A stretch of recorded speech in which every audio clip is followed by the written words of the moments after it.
मंगलवार की सुबह बिहार में उस वक्त हड़कंप मच गया जब दरभंगा के विरौल इलाके से विकासशील इंसान पार्टी यानी कि वीआईपी के प्रमुख और बिहार के कद्दावर नेता माने जाने वाले मुकेश सहनी के पिता की हत्या कर दी गई।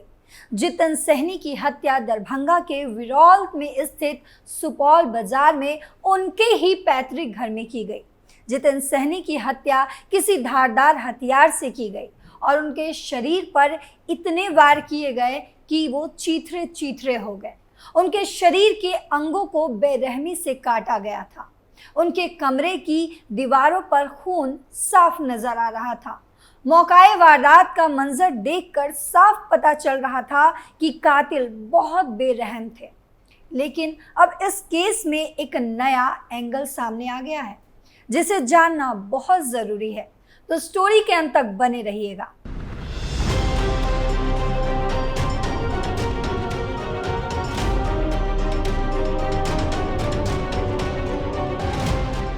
नमस्कार, आप देख रहे हैं कैपिटल टीवी का स्पेशल शो। मैं हूं आपके साथ पल्लवी सिंह। कहानी की शुरुआत करूं इससे पहले मैं आपको ये बता देती हूं कि आखिर जितन सहनी कौन थे। कौन थे जितन सहनी? 65 साल के जितन सहनी बिहार के पूर्व मंत्री और वीआईपी प्रमुख मुकेश सहनी के पिता थे। जितन के 2 बेटे और 1 बेटी है। इनमें से उनका छोटा बेटा संतोष अविवाहित है। खुद कम पढ़े लिखे थे।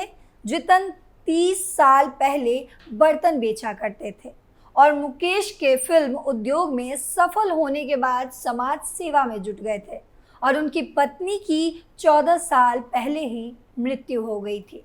अब कहानी की शुरुआत करती हूँ। दरअसल दरभंगा के घनश्यामपुर थाना क्षेत्र में पूर्व मंत्री और विकासशील इंसान पार्टी के प्रमुख मुकेश सहनी के पिता जितन सहनी की हत्या के मामले में पुलिस का स्पष्ट मानना था कि चोरी का विरोध करने पर यह हत्या हुई है। लेकिन अब इस मामले में एक नया एंगल सामने आ गया है। दरअसल 4 लोगों को हिरासत में भी लिया गया है।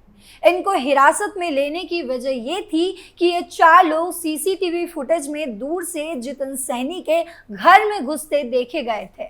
इनमें से 2 ने जितन सहनी से सूद पर पैसा भी लिया था और 1 की बाइक उनके पास बंधक बनी थी। ब्याज पर पैसा लगाना पड़ गया भारी।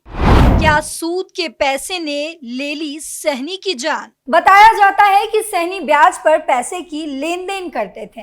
इसी मामले को लेकर 2 दिन पहले से ही विवाद चल रहा था। विवाद बढ़ने पर जितन सहनी ने एक युवक के बाइक को रख ली थी और उसे पैसे लेकर आने पर बाइक ले जाने की बात कही थी। रविवार रात जितन सहनी के घर के पास लगे सीसीटीवी फुटेज में ये साफ देखा गया कि रात 10:30 बजे से 11 बजे के बीच 4 लोग घर के अंदर आए और कुछ देर घर के अंदर रहने के बाद घर से बाहर निकल गए। अब इन्हीं 4 लोगों को हिरासत में लेकर पूछताछ भी की जा रही है और ये शक भी जताया जा रहा है कि सहनी के विरोध करने पर इन्होंने ही हत्या को अंजाम दिया हो, क्योंकि पुलिस को मौके से मिले सबूतों से पता चला है कि इस वारदात को अंजाम देने में 1 से ज्यादा कातिल शामिल हैं। ये कत्ल किसी एक कातिल का काम नहीं है। हिरासत में लिए गए इन 4 युवकों से मोबाइल डिटेल और पहले की हिस्ट्री, जितन सहनी के साथ लेन देन की जांच के विषय में जानकारी ली जा रही है। वहीं देर रात में सहनी के घर में जाने का कारण भी इनसे पूछा जा रहा है। इसके साथ साथ अन्य लोगों से भी इन लोगों के बारे में जानकारी एकत्र की जा रही है। जैसा कि मैंने आपको पहले भी बताया था कि पुलिसिया जांच में ये पाया गया कि इनमें 2 लोगों ने जितन सहनी से ब्याज पर पैसा उधार में लिया था। इनमें से एक संदिग्ध ने अपनी मोटरसाइकिल भी जितन सहनी के पास लोन की सिक्योरिटी के रूप में रखी हुई थी। इसे छुड़ाने की बात करने पर ये लोग रात में घर में आए। इनमें 2 लोगों के साथ जितन सहनी की 2 दिन पहले कहासुनी भी हुई थी। इसके बाद ही दोनों संदिग्ध को सबक सिखाने की धमकी भी दी गई। इस मामले में दरभंगा के डीआईजी बाबूराम का कहना है कि इस हत्याकांड का खुलासा शाम तक या अगले 24 घंटे में हो जाएगा। उनका ये भी कहना है कि पुलिस को इस हत्याकांड के बाद मौकाए वारदात से कई अहम सबूत भी सुराग के तौर पर मिले हैं, जिनमें कमरे की मेज पर 3 रखे गिलास और कुछ कागज भी शामिल हैं। इस वारदात के बारे में जानकारी देते हुए बिहार पुलिस के प्रवक्ता और एडीजी मुख्यालय जितेंद्र सिंह गंगवार ने बताया कि मामले की तफ्तीश आगे बढ़ रही है। इसी दौरान वीआईपी नेता के घर में 2 मोटरसाइकिल भी मिली है, जिन 3 गिलास को लेकर डीआईजी ने बयान दिया था, उसमें एक में पेय पदार्थ भी पाया गया है, जिसकी जांच फिलहाल चल रही है। पुलिस सूत्रों के मुताबिक इस जघन्य हत्याकांड के तमाम हालात के मद्देनजर 3 एंगल से जांच की जा रही है। अब तक की तहकीकात और तफ्तीश को देखकर पुलिस ने इसे 3 एंगल से देखी है। पारिवारिक रंजिश, चोरी का एंगल, राजनीतिक एंगल। देर रात सहनी के पिता का अंतिम संस्कार हो चुका है। पूर्व मंत्री मुकेश सहनी ने नम आंखों से उन्हें मुखाग्नि दी। अंतिम संस्कार से पहले वीआईपी सुप्रीमो मुकेश सहनी ने अपने पिता की हत्या को लेकर एक मार्मिक पोस्ट भी सोशल मीडिया पर लिखा। उन्होंने कहा कि मेरे पिताजी की बेरहमी से अपराधियों ने हत्या कर दी है। पिताजी को इतनी क्रूरता से मारा गया कि शब्दों में बयां करना मुश्किल है। उनका खून हमारे घर की दीवारों पर लगा हुआ है। ये घटना हमारे पूरे परिवार के लिए अत्यंत दुर्भाग्यपूर्ण और असहनीय है। हमारी आत्मा रो रही है। निषाद समाज के लिए ये दिन काला दिवस के रूप में माना जाएगा, लेकिन ये हमें डरा नहीं सकता।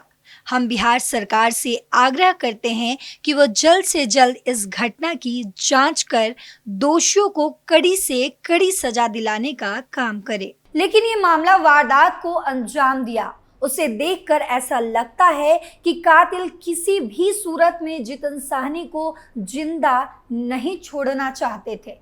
बिहार पुलिस के लिए भी किसी चुनौती से कम नहीं है ये मामला। कातिलों ने बेरहमी से कत्ल की इस खौफनाक मंजर को अंजाम दिया है, लेकिन इस हत्या के बाद लोगों में गुस्सा भी है और सियासत में गर्मी भी। विपक्षी दल लगातार प्रदेश में कानून व्यवस्था पर सवाल उठाते हुए सीएम नीतीश कुमार पर हमलावर हैं। पटना में आरजेडी के कार्यकर्ताओं ने नीतीश कुमार के खिलाफ प्रदर्शन कर नारेबाजी की, तो पार्टी के नेताओं ने इस घटना को जंगल राज बताकर निशाना साधा है। राज्यसभा सांसद मनोज झा का कहना है कि बिहार में जंगल राज है, 1% भी सरकार नाम की कोई चीज नहीं है। वहीं दूसरी तरफ नीतीश कुमार पर सवाल उठते देख उनके मंत्री बचाव में उतर आए। बिहार सरकार के मंत्री विजय चौधरी का कहना है कि सीएम ने डीजीपी से बात की है और एसआईटी बनाकर जांच के लिए कहा गया है। बिहार कांग्रेस के अध्यक्ष अखिलेश सिंह का कहना है कि जो लोग राम राज्य की बात करते हैं, वहां कोई ऐसा दिन नहीं है जब किसी जिला में हत्या ना हुई हो। जब नेता के पिता की हत्या हो सकती है तो किसी की भी हो सकती है। जेडीयू प्रवक्ता केसी त्यागी का कहना है कि ये लालू युग नहीं है। जो भी दोषी हैं उनके खिलाफ कड़ी कार्रवाई होती है, दोषियों को कड़ी सजा मिलेगी। लोकतंत्र में इस तरह की घटना का कोई स्थान नहीं है। हिरासत में लिए गए 4 युवकों से पूछताछ चल रही है। फिलहाल इस स्टोरी में इतना ही। देश और दुनिया की तमाम जानकारी के लिए देखते रहिए कैपिटल टीवी। नमस्कार।